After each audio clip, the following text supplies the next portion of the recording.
सदी की शुरुआत होते होते, दैट इज 19th सेंचुरी की शुरुआत होते होते ये देखा गया कि हार्ट डिजीजेस या ओवरऑल जो हेल्थ है वो डिग्रेड हो रही है और कहीं ना कहीं उसके लिए फैट रिस्पॉन्सिबल है।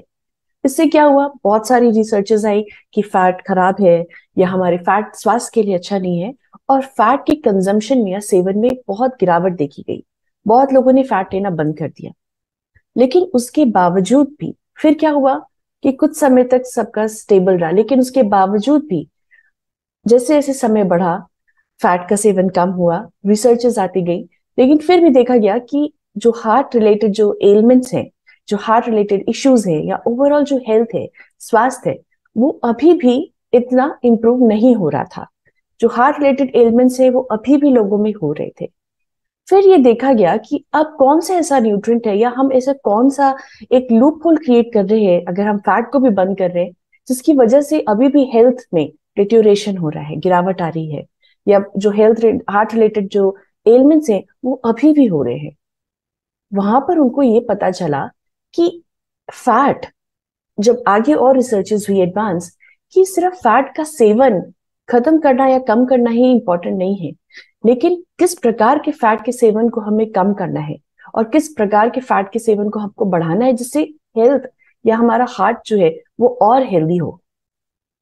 इस पे रिसर्चेस आने लग गई और उन्होंने देखा कि सारे फैट भी खराब नहीं होते हैं, राइट। उसमें भी कुछ अच्छे फैट होते हैं और कुछ बेकार फैट या आपके जो बैड फैट होंगे, जो अनहेल्दी फैट होंगे, वो कैटेगराइज होते हैं। तो आज उन्हीं के बारे में ही हम जानेंगे कि क्या सारे फैट बेकार है, और अगर नहीं है तो वो कौन से फैट्स है जिनको आपको ज्यादा लेना चाहिए और कम लेना चाहिए। सबसे पहले हम बात करते हैं फंक्शंस ऑफ फैट की, वसा, राइट। कि हमारे शरीर के अंदर हम जब बोलते हैं कि हमारे शरीर में फैट बिल्कुल नहीं होना चाहिए, हम काफी सारी स्टेप्स उठाते हैं कि हमारे जो बॉडी फैट परसेंटेज हो वो कम हो। लेकिन वो कौन सा ऐसा बॉडी फैट है जिसको कम होना चाहिए? क्योंकि एक बात साफ है, जिस प्रकार से आप यहाँ जो देख सकते हैं फंक्शंस ऑफ फैट, कि हमारे शरीर में फैट के बहुत सारे उपयोग है, उसके बहुत सारे फंक्शंस हैं जो कि इसेंशियल हैं और वाइटल हैं। जैसा पहले एनर्जी स्टोरेज, फैट जो काम करता है एक इंपॉर्टेंट, वो होता है एनर्जी स्टोरेज। सारी एनर्जी हमारे शरीर के लिए बेकार नहीं है।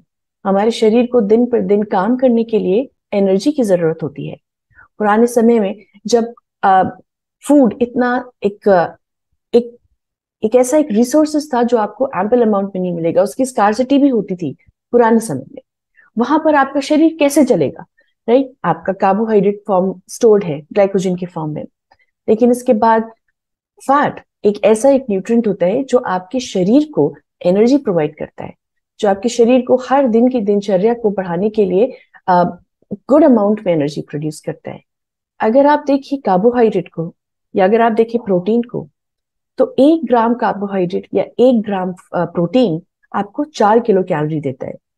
वहीं पर ही फैट, 1 ग्राम फैट आपको 9 किलो कैलोरी देगा एनर्जी या ऊर्जा। सो ये भी एक इंपॉर्टेंट सोर्स है एनर्जी का हमारे शरीर के लिए। दूसरा इसका फंक्शन है इंसुलेशन। इंसुलेशन मतलब जो आपकी हीट की लॉस को प्रिवेंट करता है। हम जो ह्यूमन बींग है, right, we are human beings, हम वार्म ब्लडेड एनिमल्स हैं, वार्म ब्लडेड, हम कोल्ड ब्लडेड नहीं है।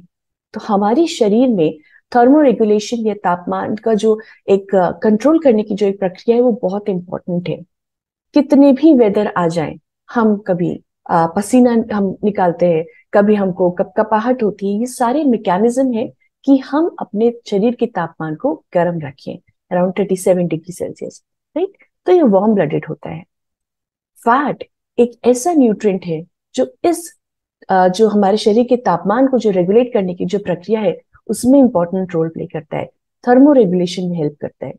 तो इसकी एक छोटी एक पतली सी एक परत होती है आपके ठीक स्किन के नीचे, राइट, जिसे हम सब क्यूटेनियस फैट बोलते हैं।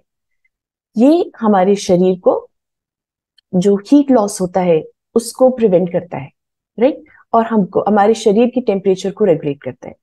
इसका दूसरा इंपॉर्टेंट फंक्शन है प्रोटेक्शन। ना हमारे शरीर जो ऊपर से आप देखते हैं जिसमें स्किन है, आपके बोन्स है, आपके मसल्स है, राइट, आपके जो विसरल ऑर्गन्स है, वाइटल है, इन सब के ऊपर एक कवरिंग है। जैसे आपकी स्किन है, राइट, आपकी स्किन आपकी जो बाकी शरीर के अंदर जो इंटरनल ऑर्गन्स है उनको प्रोटेक्ट करने में हेल्प कर रहे हैं। उसी प्रकार से जो विसरल ऑर्गन्स है, जो वाइटल ऑर्गन्स है, जैसे आपका हार्ट हो गया, आपका जो एब्डोमेन में आपके जो किडनी हो गया, लिवर हो गया, लंग्स हो गए, इन सब ये बहुत ही सॉफ्ट ऑर्गन्स होते हैं।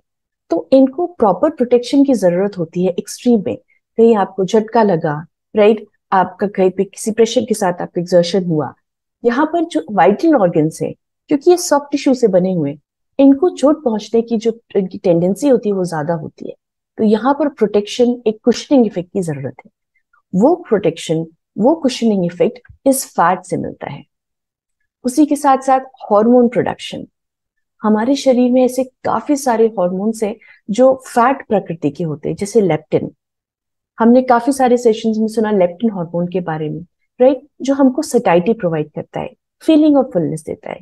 इसी प्रकार से वो हमारे एनर्जी बैलेंस को मेंटेन रखता है। वो एक तरीके से जो फैट सेल्स होते हैं उनसे प्रोड्यूस होता है।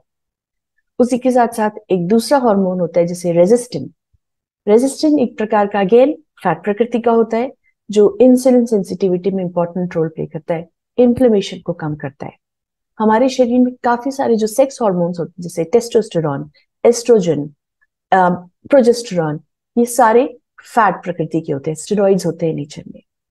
तो शरीर में हार्मोन प्रोडक्शन के लिए भी फैट बहुत इंपॉर्टेंट न्यूट्रिएंट है। Then nutrient absorption. आपने सुना होगा जैसे कुछ सप्लीमेंट्स होते हैं आपके, विटामिन ए, विटामिन जो न्यूट्रिएंट्स होते हैं जैसे vitamin A, D, vitamin E, vitamin K, ये सारे न्यूट्रिएंट्स फैट सोल्यूबल होते हैं, यानी ये सिर्फ फैट में ही घुलनशील होंगे। अगर आप इनको पानी के साथ लेंगे तो ये घुलनशील नहीं होंगे, ये हमारे शरीर में प्रॉपरली इसी वजह से एब्जॉर्ब नहीं होंगे। इसी वजह से बोला जाता है कि इन सप्लीमेंट्स को स्पेशली आप खाने के साथ लें। क्यों? क्योंकि ये जो आपके खाने में फैट है उसके साथ ही ज्यादा अच्छे से एब्जॉर्ब हो पाएगा। हमारे खाने में जो हम बोलते हैं कलरफुल फ्रूट्स एंड वेजिटेबल्स और फूड ऑप्शंस को आप इंक्लूड करें। क्यों? उनमें भी फाइटोन्यूट्रिएंट्स जो होते हैं वो भी फैट में ही घुलनशील होते हैं। तो फैट ऐसे न्यूट्रिएंट्स की जो एब्जॉर्प्शन है उसमें भी एक इंपॉर्टेंट रोल प्ले करता है। Then cell function.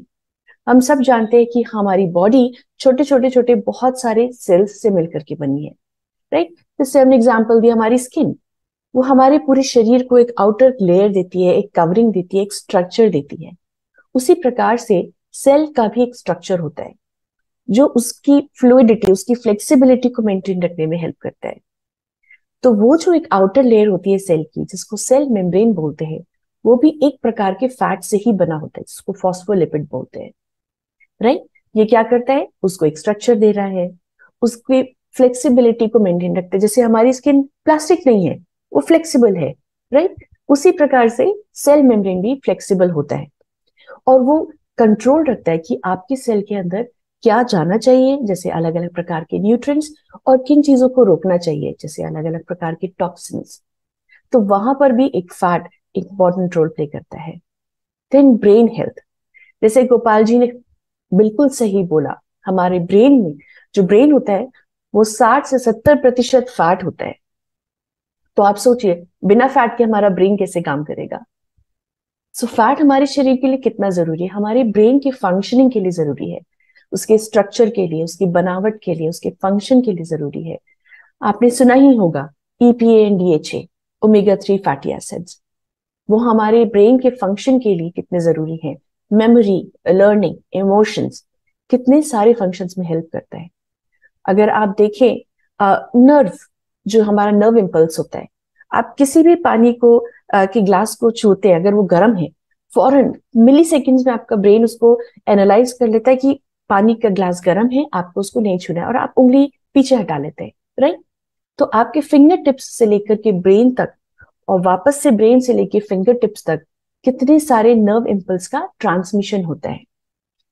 तो जिस प्रकार से अगर आप एक इलेक्ट्रिक वायर देखते हैं, इलेक्ट्रिक वायर में क्या होता है, अगर आप देखेंगे उसके ऊपर एक PVC की कोटिंग होती है। इलेक्ट्रिक वायर आपका सिल्वर कलर का बीच में होगा, लेकिन उसके आसपास PVC कोटिंग होती है। क्यों होती है वो? क्योंकि वो पहला आपको शॉक से बचाती है, दूसरा जो आपका जो नर्व इम्पल्स होता है जो इलेक्ट्रिक वो जो करंट है एक प्रकार से जो जैसे वायर में होता है, आपको शॉक से बचाता है। दूसरा, उसका कंडक्शन अच्छा होता है इलेक्ट्रिसिटी का। उसी प्रकार से हमारे ब्रेन में भी जो नर्व फाइबर्स हैं जो ये कम्युनिकेशन कर रहे हैं, ये भी छोटे छोटे करंट के थ्रू ही कम्युनिकेशन होता है। तो वहां पर भी एक फैट की परत की जरूरत है, जिसे माइलिन बोलते हैं। ये माइलिन इन करंट से शॉक बचाता है, एब्जॉर्ब करता है। दूसरा, जो कंडक्शन है, नर्व इंपल्स मिली सेकेंड्स में जो कम्युनिकेशन हो रहा है उसको अच्छे से स्थापित करता है। Then cushioning around soft organs, हमने देखा कि किस प्रकार से वो जो सॉफ्ट ऑर्गन्स है हमारे शरीर में, जो विसरल ऑर्गन्स है, उनको शॉक को एब्जॉर्ब करके उनको किसी भी प्रकार की डैमेज से बचाता है। And then regulating hunger and satiety, जैसे लेप्टिन हार्मोन हो गया, वो आपका सटाइटी हार्मोन है। तो इस प्रकार से आपके हंगर और आपकी जो सटाइटी है, उन जो फीलिंग्स है उनको भी रेगुलेट करता है, उस एनर्जी बैलेंस को उसके प्रकार रेगुलेट करता है। और इसी वजह से हमारे शरीर में फैट का होना जरूरी है। और अलग अलग स्टैंडर्ड्स भी बनाए गए, जैसे आपने एक सेशन में देखा था कि कितना हमारे शरीर में बॉडी फैट जरूरी है। तो फीमेल्स में ये अलग अलग एज के लिए अलग अलग इनके मापदंड सेट किए गए हैं। फीमेल्स में ये कहीं पर अगर आप देखेंगे तो ये अराउंड 21 से 35% तक हो सकता है, या 36% हो सकता है। जबकि वहीं पर मेल में ये आपका कहीं पर भी 8 से लेकर के ये अराउंड अगर आप देखें तो 18 या 19% तक हो सकता है। माय अपॉलॉजीज, या आपका 8 से लेकर के अराउंड 25% तक हो सकता है। Now going to the next slide.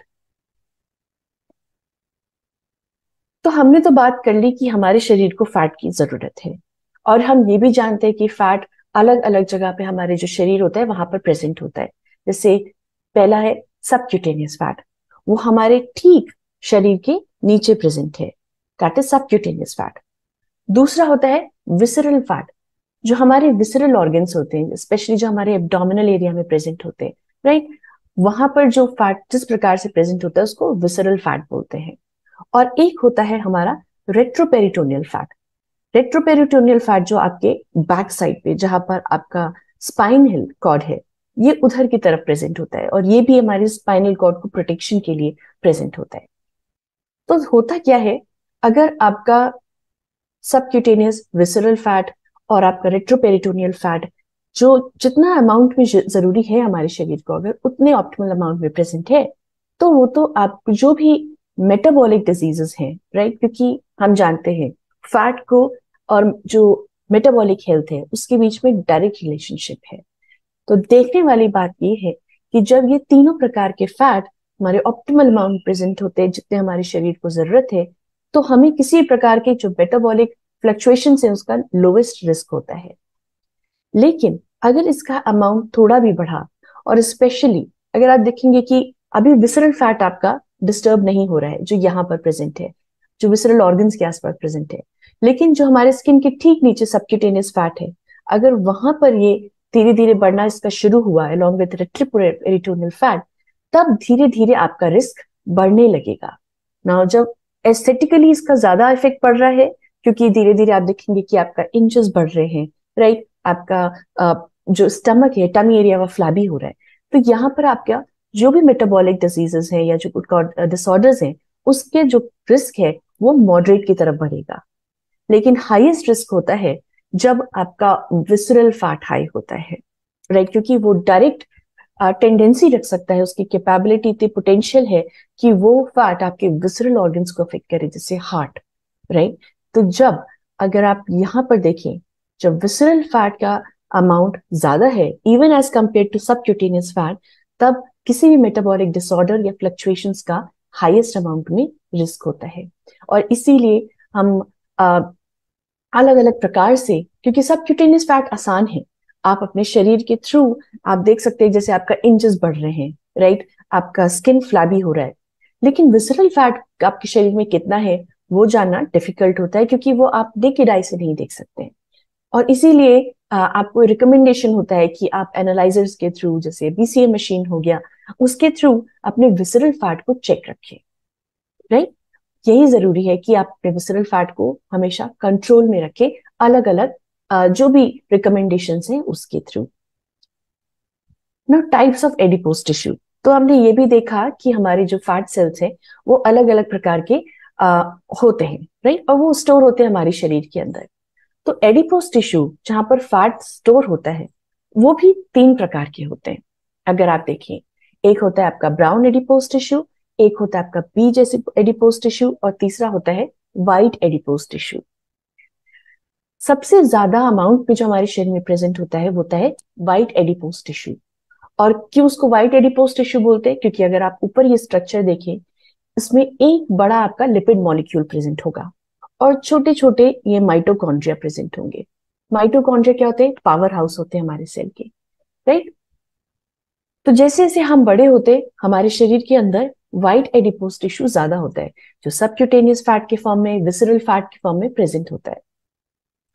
दूसरा एक होता है ब्राउन एडिपोज टिश्यू। ये ज्यादातर इन्फेंसी में, जब शिशु का जो स्टेज होता है एज में, वहां पर देखा जाता है। इसे ब्राउन क्यों बोलते हैं? क्योंकि अगर आप स्ट्रक्चर देखें, यहाँ पे जो आपके लिपिड मॉलिक्यूल्स हैं वो बहुत छोटे छोटे हैं और माइटोकॉन्ड्रिया का नंबर ज्यादा है। ना माइटोकॉन्ड्रिया के अंदर पावर हाउस जैसे हम बोल रहे हैं, उसके अंदर पावर जनरेशन करने की क्षमता होती है। और इसको ब्राउन इसलिए बोलते हैं क्योंकि इसके अंदर आयरन का अमाउंट ज्यादा होता है। आयरन इसी वजह से ये ब्राउन कलर का होता है। जैसे जैसे हम एज में बढ़ते हैं, ये व्हाइट में कन्वर्ट हो जाता है और इसका आयरन भी खत्म होता है, इसमें माइटोकॉन्ड्रिया भी कम होता जाता है। तो ये शिशुओं में जरूरत होती है। क्यों? क्योंकि उस समय पे थर्मो रेगुलेशन एक इंपॉर्टेंट होता है, उनके अंदर हीट जनरेट करने की एक क्षमता होनी चाहिए, राइट, ताकि नॉन शिवरिंग हो बच्चों के अंदर, टेम्परेचर को रेगुलेट करने में हेल्प मिले। बड़े होते होते ये आपका जब व्हाइट एडिपोज में खत्म होता है तो उसके और फंक्शंस होते हैं, जैसे ये एनर्जी को स्टोर करता है, इंसुलेशन, जो भी हमने अलग अलग फंक्शंस बताए फैट के। और बीज एडिपोज टिश्यू हमारा बीच का होता है, राइट। ये एक ट्रांजिशनल फॉर्म है। जब हमारा व्हाइट एडिपोज टिश्यू ब्राउन की तरफ या ब्राउन व्हाइट की तरफ जाता है तो बीच में जो एक स्टेज होती है वो बीज फैट सेल की होती है। तो ये देखा गया है अभी, हालांकि इस पे रिसर्चेस और चल रही हैं कि किस प्रकार से हम अपने व्हाइट एडिपोज टिश्यू को ब्राउन एडिपोज टिश्यू में कन्वर्ट कर सकते हैं। क्योंकि जैसे उसमें माइटोकॉन्ड्रिया ज्यादा है तो वो पावर हाउस है, उसके अंदर एनर्जी को जनरेट करने की, मेटाबॉलिज्म को कंट्रोल करने की क्षमता है। तो जैसे जैसे हम एज हो रहे करते हैं तो व्हाइट एडिपोज टिश्यू ज्यादा होता जाता है ब्राउन एडिपोज टिश्यू के। लेकिन अभी भी रिसर्चेस चल रही हैं जिसमें देखा गया है कि अगर आप good amount of physical exercise करते हैं तो उससे कुछ कुछ पॉजिटिव रिजल्ट्स देखे गए कि ब्राउन एडिपोज टिश्यू की क्षमता ज्यादा हो जाती है या उसका नंबर ज्यादा हो जाता है। या ये देखा गया है कि हमारे शरीर में एक प्रोटीन प्रेजेंट होता है, राइट, आयरिसिन जिसको बोलते हैं ना। ये आयरिसिन एक ऐसा प्रोटीन है जो क्षमता रखता है व्हाइट को ब्राउन एडिपोज टिश्यू में कन्वर्ट करने के लिए। लेकिन ये आयरिसिन प्रोटीन सेडेंटरी वुमेन या मेन में कम होता है एज कंपेयर टू जो फिजिकली ज्यादा एक्टिव होते हैं उनमें। तो इसी वजह से, हालांकि ये एक टॉपिक ऐसा है जिसपे कंटिन्यूसली अभी भी रिसर्च चल रही है, लेकिन इसका एक सार यही है कि आपको फिजिकली हमेशा एक्टिव रहना होगा, राइट। आपको अपने डाइट में अच्छा अमाउंट में प्रोटीन लेना होगा, क्योंकि उससे कहीं ना कहीं एक इम्पैक्ट पड़ेगा किस प्रकार का आपका एडिपोज टिश्यू आपके शरीर में है। तो अभी तक तो हमने बात करी कि किस प्रकार का फैट हमारे शरीर में होता है, कैसे स्टोर होता है, उसके क्या फंक्शंस होते हैं। अब बात करते हैं फैट जो हमारी डाइट में प्रेजेंट होता है। तो अलग अलग प्रकार के फैट्स होते हैं हमारी डाइट के अंदर, और यहीं पर ही आपका जानना ही जरूरी है कि कौन से फैट हेल्दी हैं और कौन से अनहेल्दी फैट्स हैं। अगर हम देखें तो पहले जो एक प्रकार के फैट होते हैं वो होते हैं mono and poly unsaturated fats. Mono and poly unsaturated fats जो होते हैं, इसके अभी हम आगे और डिटेल में देखेंगे इसके जो बीच का अंतर है। लेकिन ये एक ऐसे प्रकार के फैट्स है जो प्लांट सोर्सेस से पाए जाते हैं, ये हमारे शरीर के लिए हेल्दी होते हैं। दूसरे प्रकार के फैट्स होते हैं सैचुरेटेड फैट्स, जो ज्यादातर हमको एनिमल सोर्सेस से मिलते हैं। हालांकि वहां पर भी एक्सेप्शन है, जैसे coconut oil, right. Saturated fats solid होते हैं रूम टेम्परेचर पे, और ज्यादातर आपको एनिमल सोर्सेस से मिलेंगे, जैसे रेड मीट में प्रेजेंट होते हैं, घी, बटर, राइट, वो सारे सॉलिड होते हैं रूम टेम्परेचर पे। देन पार्शियली हाइड्रोजनेटेड फैट्स, जिन्हें ट्रांस फैट्स बोलते हैं, और ये सबसे ज्यादा खतरनाक है। इनफैक्ट सैचुरेटेड फैट से भी ज्यादा खतरनाक इनको माना जाता है।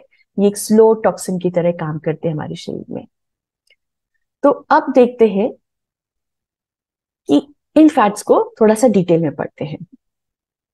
जब हम बात करते हैं मोनो अनसैचुरेटेड फैट्स की, तो अनसैचुरेशन का यहाँ मतलब है कितने बॉन्ड्स प्रेजेंट है। हम स्ट्रक्चर भी देखेंगे आगे। अगर आपके फैट के मॉलिक्यूल में एक डबल बॉन्ड हुआ, एक मोनो, राइट, तो वो मोनो अनसैचुरेटेड फैट हुआ।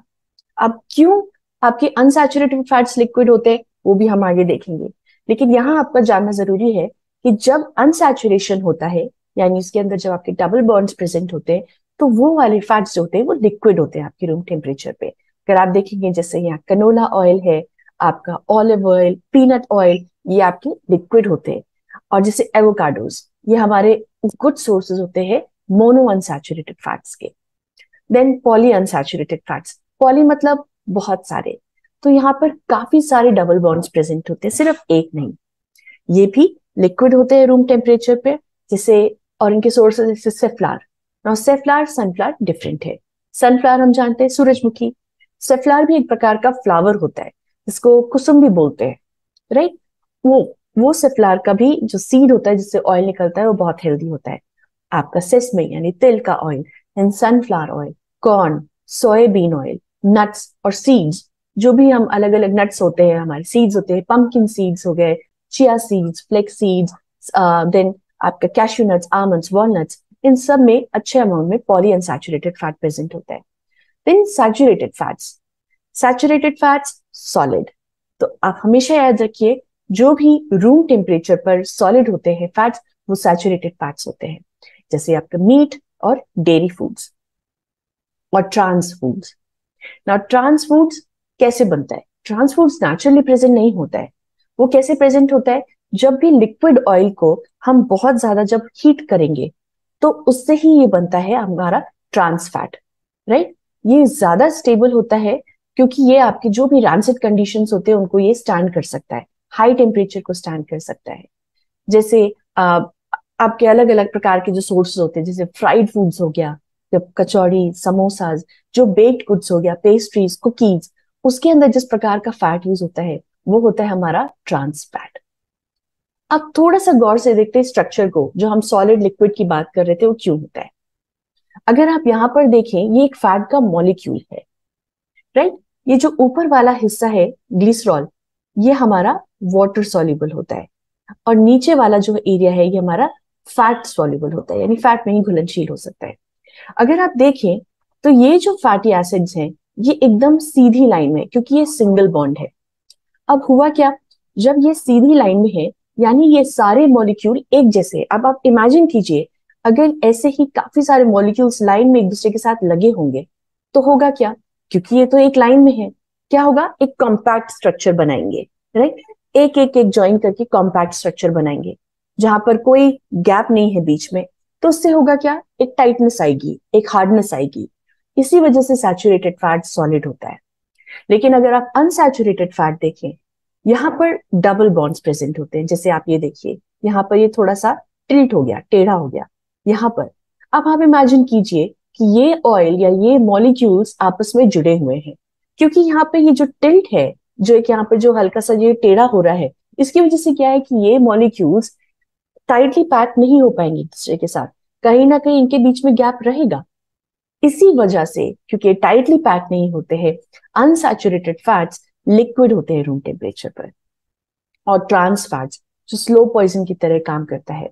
अगर आप देखें तो क्या होता है, ये बेसिकली आपका अनसैचुरेटेड फैट होता है, अनसैचुरेटेड यानी लिक्विड होता है, लेकिन इसमें हाइड्रोजन ऐड करके यहाँ पर इसके स्ट्रक्चर को कॉम्पैक्ट कर देते हैं। तो यहाँ पर आप डबल बॉन्ड भी देखेंगे, लेकिन इसमें हाइड्रोजन को इस प्रकार से ऐड किया जाता है कि ये एक सीधा, एक स्ट्रेट स्ट्रक्चर बनाता है, और इसी वजह से ये कॉम्पैक्ट होकर के सॉलिड होता है रूम टेम्परेचर, राइट।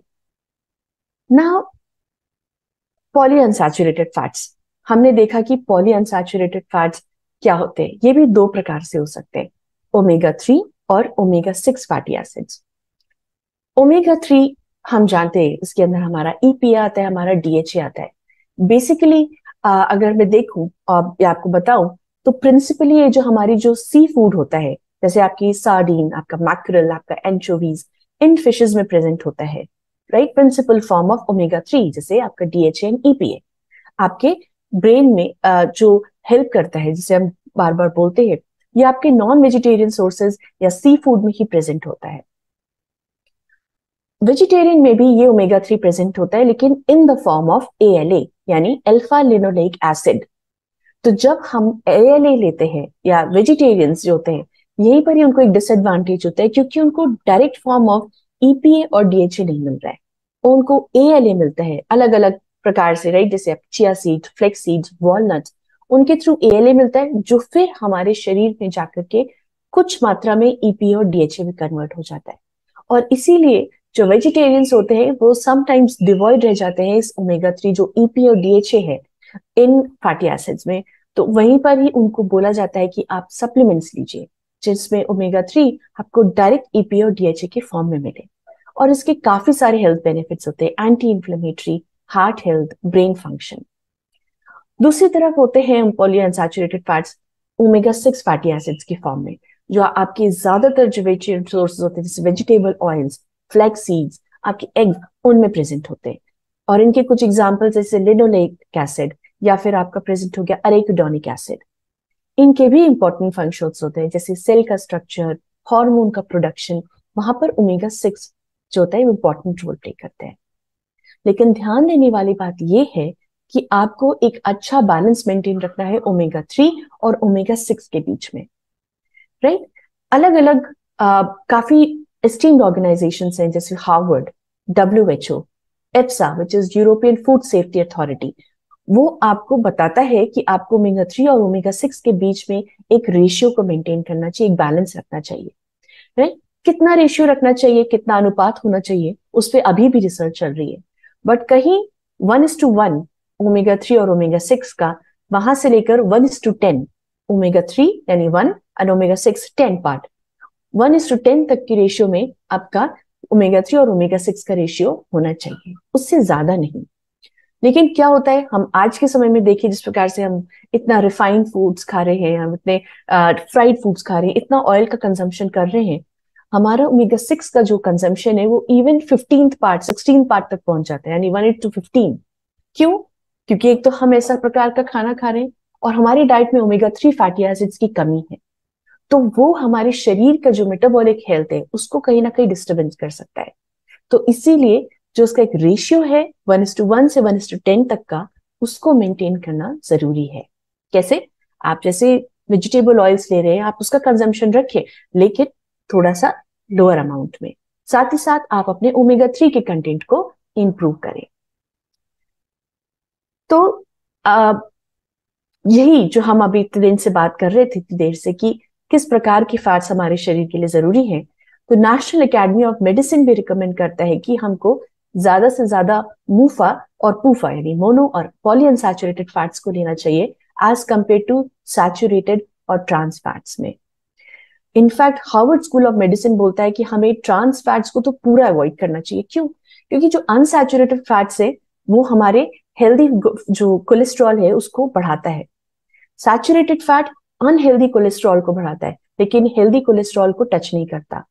लेकिन ट्रांस फैट्स हमारे अनहेल्दी फैट्स को बढ़ाता है और हेल्दी जो कोलेस्ट्रॉल होता है उसको कम करता है शरीर के अंदर।